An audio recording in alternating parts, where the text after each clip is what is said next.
Selamat berjumpa lagi Bapak Ibu Saudara, mari kita berdoa. Bapa di surga, kami berterima kasih. Tuhan senantiasa setia memeliharakan iman kami. Salah satunya melalui Bina Iman. Di Bina Iman ini kami mendengarkan suara kebenaran Tuhan, yaitu firman Tuhan sendiri, yang terus mengingatkan kepada kami apa yang harus kami lakukan. Terima kasih untuk kasih sayang Tuhan. Di dalam nama Tuhan Yesus kami berdoa. Amin. Bapak Ibu, mari kita buka kitab Ester pasal 8 ayat 3 sampai ayat 6. Kemudian Ester berkata lagi kepada raja sambil sujud pada kakinya dan menangis.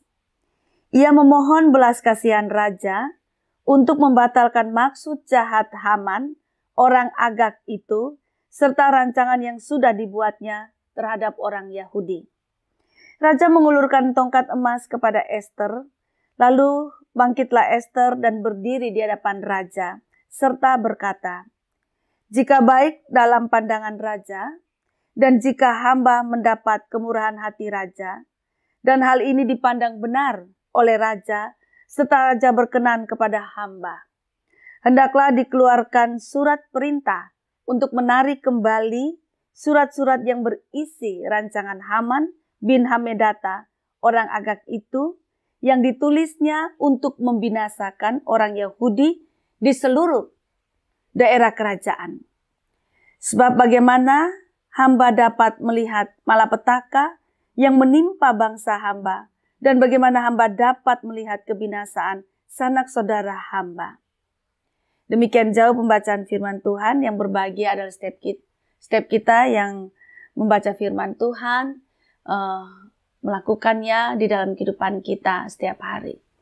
Bapak Ibu Saudara yang dikasihi Tuhan Yesus Kristus, pada waktu zaman Raja Ahasiweros, ada peraturan begini. Kalau raja itu tidak panggil seseorang, itu tidak boleh orang itu datang menghadap raja. Jadi orang itu boleh menghadap raja kalau raja memanggil orang itu. Itu yang pertama. Dengan demikian berarti kalau raja tidak panggil dan orang itu datang semau-maunya, bisa dua. Satu, raja berkenan. Yang kedua, bisa saja mendapatkan hukuman. Nah, Bapak Ibu Saudara, dan itu berlaku untuk siapapun, termasuk untuk istri sendiri, untuk ratu sendiri. Nah, pada waktu lalu dan pasal yang kita baca ini, Ester yang adalah ratu dari raja sendiri, Raja Ahasiweros itu memasang badan untuk orang Yahudi, karena dia orang Yahudi. Jadi kali ini dia pasang badan lagi. Pada waktu yang lalu dia sudah pasang badan di pasal yang kelima gitu. Untuk orang Yahudi. Supaya dia dapat berbicara dari hati ke hati.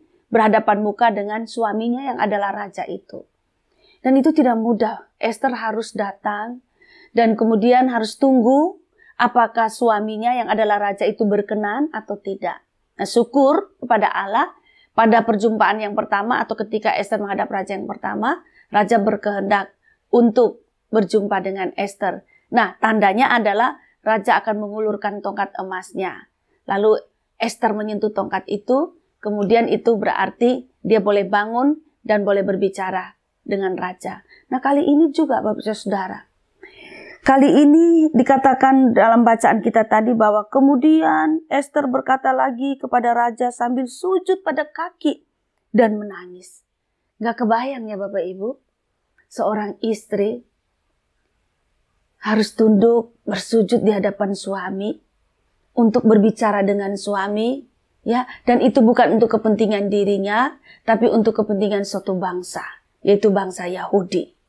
Padahal kan Bapak Ibu, ya ibu-ibu juga tahulah kalau zaman sekarang kita mau ngomongin suami kita kan tinggal WA, tinggal telepon, tinggal di kamar itu ngomong malah mungkin pa, panggil begitu bisa ya.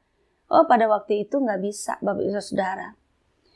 Dan itu pun kalaupun Ester sebagai istri datang, iya suaminya berkehendak nggak. Kalau suaminya lagi nggak mood, wah bisa berbahaya itu. Hukumannya juga bisa macam-macam, bisa nyawa taruhannya, bisa dibuang atau diasingkan, dan seterusnya. Nah, Ester ini kenapa dia memasang badan untuk bangsa Yahudi? Karena Haman yang adalah tangan kanan raja, orang kepercayaan raja, pernah membuat surat keputusan. Dan surat keputusan itu isinya adalah untuk membinasakan semua orang Yahudi yang berada di bawah kekuasaan kerajaan Ahasiweros ini. Jadi di mana di sudut manapun surat perintah itu sudah dibikin, gitu. Memang yang bikin Haman, tetapi surat perintah itu keluar berdasarkan wibawa dan atas nama raja. Oleh karena itu surat itu sudah dikasih cap cincin raja. Pada waktu itu cincin raja diberikan kepada Haman, orang kepercayaan. Dan surat itu sudah dikirim ke seluruh pelosok negeri kepada para pemimpin. Dan isinya sudah ditentukan pada waktu kapan seluruh orang Yahudi dibinasakan. Nah, ketika Haman dihukum mati, surat itu belum dicabut. Karena itu Ester harus tunduk lagi berlutut di hadapan kakinya dan memohon menangis. Supaya suaminya yang adalah raja itu menarik kembali surat yang sudah terlanjur disebarkan itu. Nah, berdasarkan peraturan kerajaan itu nggak bisa surat yang sudah dikeluarkan atas nama raja, wibawa raja, dan ada cap cincin raja itu nggak bisa dicabut. Itu sebabnya Ester betul-betul berkesusahan. Tapi dia tetap pasang badan di hadapan suaminya. Meski ada jalan keluar, suaminya memberikan suatu jalan keluar, yaitu menuliskan surat perintah yang baru. Surat perintah yang baru untuk membatalkan pembinasaan terhadap orang Yahudi, dan surat perintah itu atas dasar wibawa raja dan juga cap cincin raja.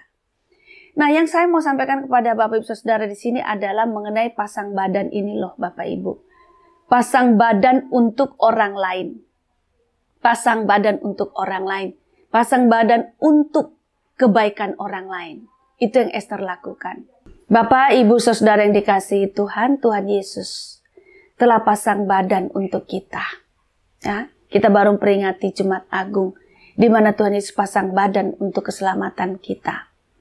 Nah, Bapak Ibu Saudara, sebagai pengikut Kristus, kita juga diminta untuk meneladani Tuhan Yesus. Di mana Tuhan Yesus memasang badan, mengambil segala risiko untuk keselamatan kita. Kita juga rela untuk melayani orang lain, memasang badan bagi orang lain. Ya, contoh Bapak Ibu Saudara, kadang-kadang Bapak Ibu harus bekerja lebih keras di dalam memperjuangkan kegiatan-kegiatan di gereja kita masing-masing. Dan itu kita harus mengorbankan badan kita, mengorbankan waktu kita, tenaga kita, bahkan harta benda kita, pemikiran kita. Supaya kegiatan-kegiatan gereja itu berjalan baik, sehingga pembinaan kepada anggota jemaat berjalan dengan baik. Itu yang disebut dengan pasang badan.